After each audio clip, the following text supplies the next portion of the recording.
जी, तो मैं आपसे बात कर रहा था कि जितने भी फाइनेंशियल चार्जेस हैं जो आपने पे किए हैं, जो कैपिटलाइज किए हैं, टैक्स कहता है कि इसको एक्सपेंस बना दो, तो इट्स ओके, हम इसको एक्सपेंस बना लेंगे। ठीक है जी। अब इसको एक्सपेंस बना लेंगे तो हम यहां लिखेंगे finance cost on qualifying assets. तो टैक्स कहता है कि इसको एक्सपेंस आउट करो, चाहे वो क्वालिफाइंग है या नहीं, और वो है 2.5 मिलियन। मैं 2.3 मिलियन 2.3 मिलियन यहां से माइनस कर देता हूँ। जैसे ही मैंने इसको रिकॉर्ड किया, अब मैं इसको जरा फॉर्मेटिंग अच्छी हो जाएगी, इसको प्लस कर लेता हूं और यहां से इसको प्लस कर लेता हूं। इसे प्लस किया, ये अमाउंट आ गई 5.05। इसको प्लस किया, ये अमाउंट आ गई आपके पास 6.20। अब ओवरऑल देखें, मैं टैक्सेबल प्रॉफिट अगर निकालना चाहूं तो कैसे निकालूंगा जी? अकाउंटिंग प्रॉफिट यानी प्रॉफिट बिफोर टैक्स लिया, इसमें जितने ऐड होने वाले हैं वो ऐड किए, जो माइनस होने वाले हैं वो माइनस किए, तो आपके पास 14.65 की जो अमाउंट आ रही है, this one is not as taxable profit. और इस पे अब मैं करंट टैक्स निकाल देता हूं एट अ रेट ऑफ 35%। इस क्वेश्चन में दिया हुआ है, ये देखिएगा एंड पर नंबर 6 के बाद ये नंबर 7 पे देखे, एप्लीकेबल टैक्स रेट इज 35%। तो मैं इसका 35% लेता हूं और इसका 35% लिया तो 5.13। ठीक है जी, ये 5.13 की अमाउंट निकल आई। This is known as my current tax. ये पहला हिस्सा जो क्वेश्चन की रिक्वायरमेंट थी।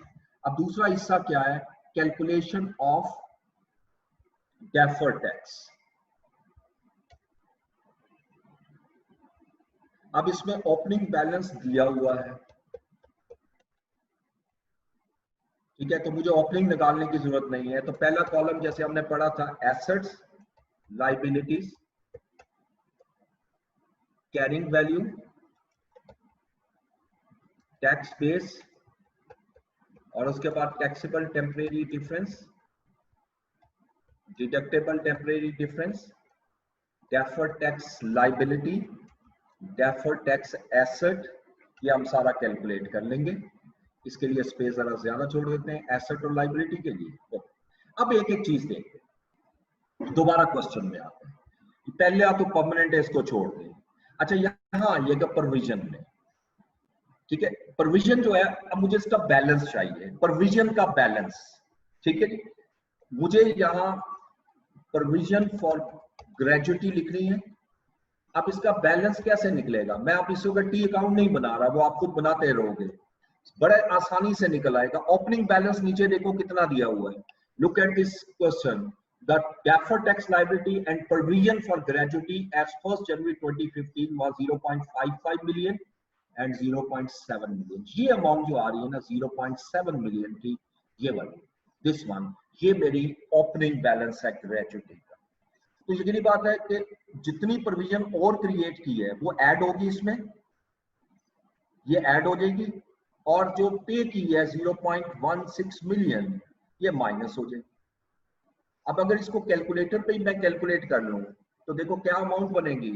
ओपनिंग बैलेंस था 0.7 मिलियन, इसमें 2.4 मिलियन ऐड करोगे, 1.6 मिलियन माइनस करोगे, तो क्लोजिंग बैलेंस आ जाएगा 1.5 मिलियन। अब चूंकि टाइम हमारे पास क्लास में कम होता है और मैं ज्यादा यूटिलाइज करना चाह रहा हूँ टाइम, इसलिए छोटे छोटे लेजर घर में खुद बनाओ। तो 1.5 मिलियन की कैरिंग अमाउंट आ गई। टैक्स बेस ग्रेजुटी की प्रोविजन की जीरो होती है क्योंकि कैश बेस्ड है। So tell me, is it taxable difference और deductible difference? Anyone? Deductible sir.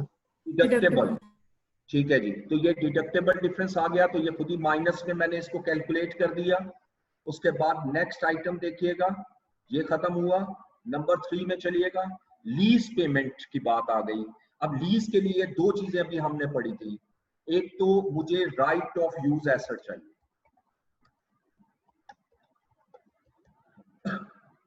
Right of use asset, इसका बैलेंस कितना है? ओपनिंग नहीं चाहिए प्लीज, क्लोजिंग। क्लोजिंग बैलेंस कितना है? 1.80। दिस वन, ये साथ साथ मैं हाईलाइट कर रहा हूं, 1.80। टैक्स बेस क्या है? टैक्स बेस इसकी 0 ऑब्वियसली। ये कौन सा डिफरेंस हुआ जी? Taxable deductible?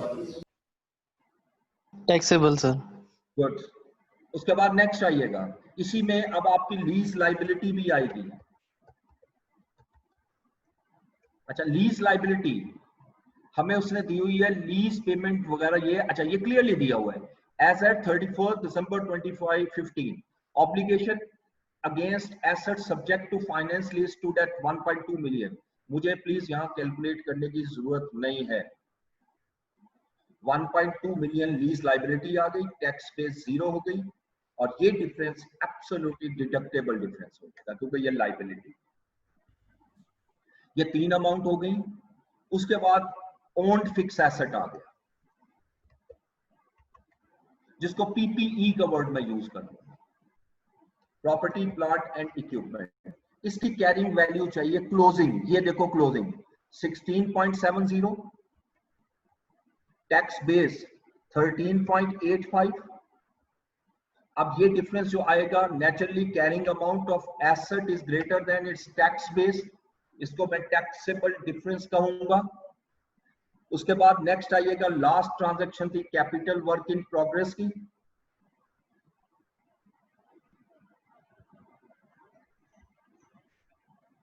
Capital work in progress example 27, this one. Capital work in progress में आपने जो कैपिटलाइज अमाउंट की हुई है, यानी इसको मैं लिखूंगा बोरोइंग कैपिटलाइज्ड कॉस्ट 2.3 मिलियन, ये कैरिंग अमाउंट आ रही है, लेकिन टैक्स बेस इसकी 0 है क्योंकि टैक्स इसको कहते हैं एक्सपेंस आउट करो। तो जो इसका डिफरेंस आ रहा है वो भी मेरा टैक्सेबल डिफरेंस होगा क्योंकि ये एसेट है। ये मैंने सारी अमाउंट आपके सामने कैलकुलेट कर ली, इसके अलावा और कोई चीज नहीं है। आप इसको लीजिएगा, सम करें, ओवरऑल देखें कौन सा डिफरेंस आता है। ओवरऑल 4.25 का जो डिफरेंस आ रहा है ये मेरा टैक्सेबल टेम्परेरी डिफरेंस है, और इस पर अब मैं डेफर्ड टैक्स लाइबिलिटी क्रिएट करूंगा। कितने परसेंट पर? 35% पर। ये 1.49 जो है वो मेरी लाइबिलिटी हो गई, ठीक है। अच्छा, लेकिन चूंकि उसने क्वेश्चन में कहा है फॉर द ईयर निकालो, तो अब मैं क्या करूंगा, डेफर्ड टैक्स लाइबिलिटी, ऊपर हेडिंग देता हूं, वही जो नोट जो हम बनाते हैं, मैं नोट का लफ्ज यहां नहीं लिखूंगा, balance brought down. Opening balance liability का क्या था? Look at the question, opening balance आप देख सकते हो, this one 0.55 million is my opening balance,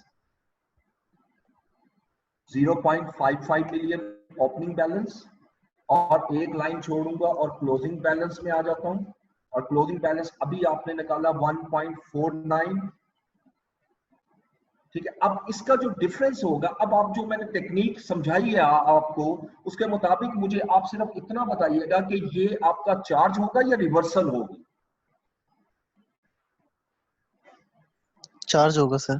charge होगा, क्योंकि देखो लाइबिलिटी बढ़ रही है, जब लाइबिलिटी बढ़ेगी तो लाइबिलिटी होगी क्रेडिट, तो इसका मतलब टैक्स एक्सपेंस डेबिट हो रहा है, और जब भी टैक्स एक्सपेंस डेबिट होगा तो ये चार्ज फॉर द ईयर होगा। अब इन दोनों का मैं डिफरेंस ले लेता हूं, और ये मेरा चार्ज आ जाएगा, और ये जो आंसर आया इसको मैं बोल्ड कर रहा हूं, this is the answer of for this question, ये मेरा आंसर है।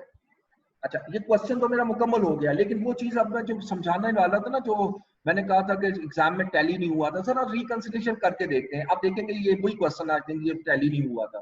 तो यहाँ पर अगर मैं रिकंसिलिएशन करता हूँ, तो रिकंसिलिएशन में हम क्या करते हैं, टैक्स ऑन अकाउंटिंग प्रॉफिट। अब अकाउंटिंग प्रॉफिट मेरा कितना है जी, 15.80 दिस वन, और इसका 35% लिया, ये आ गया 5.53। अच्छा अब आइएगा नेक्स्ट, इसमें परमानेंट डिफरेंस देखें कौन सा है, सिर्फ एक ही परमानेंट डिफरेंस मिला है मुझे, और वो कौन सा था, पेनल्टी जो आपने पे की है। तो टैक्स ऑन पेनल्टी जो कि 0.7 मिलियन थी, ये 0.7 मिलियन, इसका 35% ले लेता हूं। अब अगर इन दोनों को ऐड करूंगा, that should be equal to the tax expense. अब इसको ऐड किया, ये मेरा टैक्स एक्सपेंस आ गया 5.78। और अगर मैं वैसे देखूं तो करंट और डेफर्ड टैक्स का टोटल कितना है, करंट टैक्स वो जो नोट आप बनाते हो 7, 11 जो भी आप बनाते हो, जो करंट टैक्स जो है फॉर द ईयर है वो 5.13 है, और डेफर्ड टैक्स जो है फॉर द ईयर अगर आप देखो तो ये 0.94 है और ये चार्ज है। अब अगर इन दोनों को ऐड करूं तो आप देखो टैक्स एक्सपेंस जो आ रहा है मेरा वो 6.07 आ रहा है, जबकि रिकंसिलिएशन के थ्रू जब मैं कैलकुलेट करता हूं वो 5.78 है। ये वही क्वेश्चन एग्जैक्टली जो मैं अभी आपको स्टार्ट करने से पहले बताया था, एग्जाम में ये क्वेश्चन आया था कि जहां पर इसकी रिकंसिलिएशन टैली नहीं करती। लेकिन आपको सिंपल लॉजिक मैं ये दूंगा, ये उसने जब क्वेश्चन बनाया एब्सोल्युटली इसमें कोई डाउट नहीं, इसमें कुछ एरर रहेगी, लेकिन मैं इसको एरर इस पॉइंट ऑफ व्यू से नहीं कहूंगा, दूसरे लफ्जों में एग्जामिनर ने आपसे रिकंसिलिएशन मांगी नहीं, राइट। उसने कहा सिर्फ करंट और डेफर्ड टैक्स निकाल दो। जब ये दो चीजें सिर्फ आपसे रिक्वायर कर रहा है, सिर्फ दो चीजें, तो फिर तो कोई जरूरत ही नहीं है ना उस चीज की कि मैं रिकंसिलिएशन करने बैठूं। तो सिंपल, क्योंकि अक्सर स्टूडेंट ये कहते हैं कि सर हमने तो इसलिए चेक किया कि हमारा करंट और डेफर्ड टैक्स ठीक आया या नहीं आया, और जब ये टैली नहीं हुआ तो वो परेशान हो गए, और हो सकता है कई स्टूडेंट ने सही क्वेश्चन को भी गलत कर दिया हो। सो इस चक्कर में नहीं पढ़ना। और ये one and only one time ऐसा हुआ है हिस्ट्री में। इसके अलावा जितने भी क्वेश्चन आए हैं, इवन ऐसे क्वेश्चन जिसमें करंट और डेफर्ड टैक्स मांगा हुआ, उसकी भी रिकंसिलिएशन बनाए तो टैली होती है, सिर्फ इस क्वेश्चन में टैली नहीं होगी। इसलिए मैं इसको रेड कलर कर रहा हूँ, ये क्वेश्चन का हिस्सा नहीं है, ठीक है, not required in this question. इसलिए मैंने इसको लिखा रहने दूंगा ताकि आपके ये ज़हन में रहे, ठीक है, लेकिन कोई जरूरत नहीं है इसको करने की। ओके, यहां तक अब मैंने आपसे डिस्कशन की, एक एग्जांपल और आज ली। अब एक छोटा सा पॉइंट और भी डिस्कस कर लेते हैं, और उसके बाद मेरा ये जो चैप्टर है ये एब्सोल्युटली क्लोज हो जाएगा, उसके बाद हम प्रैक्टिस शुरू करेंगे, ठीक है। तो अभी तो साथ साथ कुछ क्वेश्चन कर रहे हैं बुक से, कुछ और भी करवाऊंगा जो टफ क्वेश्चन है। अच्छा अब जरा आइएगा जो लास्ट कॉन्सेप्ट है, unused losses, unused taxable losses. जिन्होंने टैक्स पढ़ा हुआ है they are well aware of this unused tax losses, ठीक है। लेकिन मैं पहले जरा प्लीज अटेंडेंस लगा लूं क्योंकि टाइम खत्म ना हो जाए, मुझे लग रहा है कि आज ये मुकम्मल नहीं हो सकते। सॉरी तो पहले अटेंडेंस में, फिर जो 1-2 मिनट बचते हैं जितना डिस्कस होता है कर लो।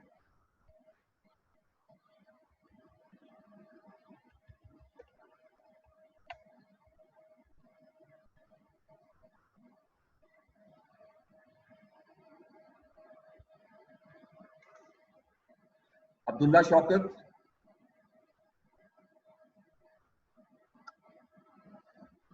अहमद इशफाक, अंसा शफीक, अरसलान जफर, असद मुनीर, असद आया हुआ था,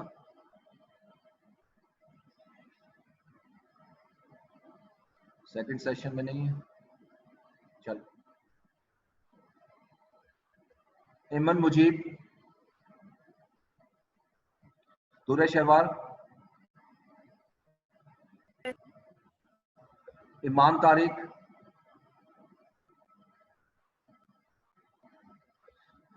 फैज नोमान,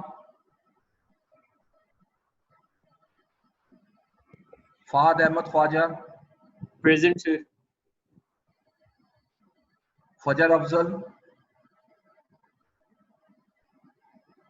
गुले Rana, Hamadullah, Hania Khalid, present sir. It's okay, वो मैंने लगा दिया आपको जी। Hania Khalid absent,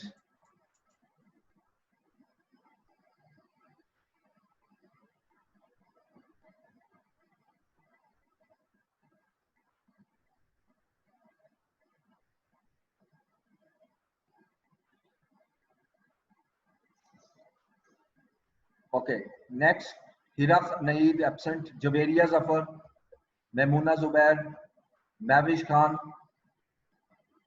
Present, sir. Mishal Zameer, Present, sir. Mohammad Ahmad,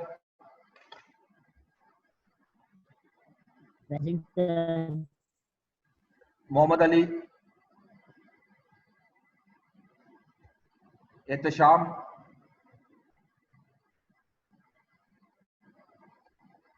Hamza Amir, Kazim present है, मोहम्मद उस्मान, जकरिया, Present. मुनीबुल हसन, नवाल फखर,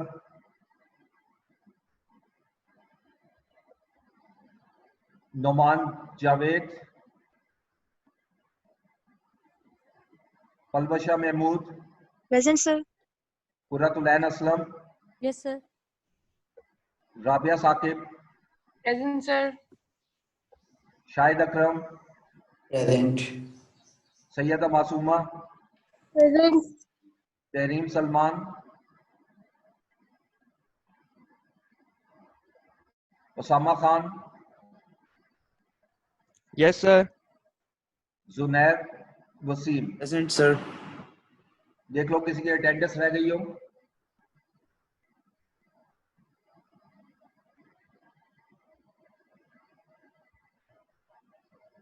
ओके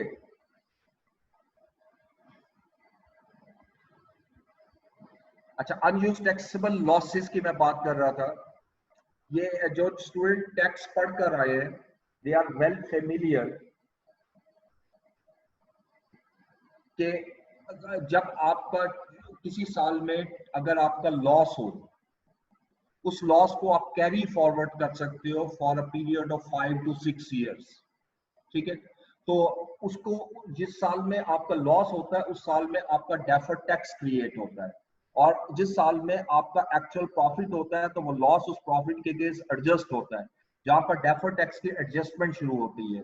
तो बहरहाल इसको हम डिस्कस करेंगे। अब चूंकि टाइम खत्म हो गया, कल इसको थोड़ा सा डिस्कस करेंगे और कल फिर एग्जाम्पल भी करेंगे।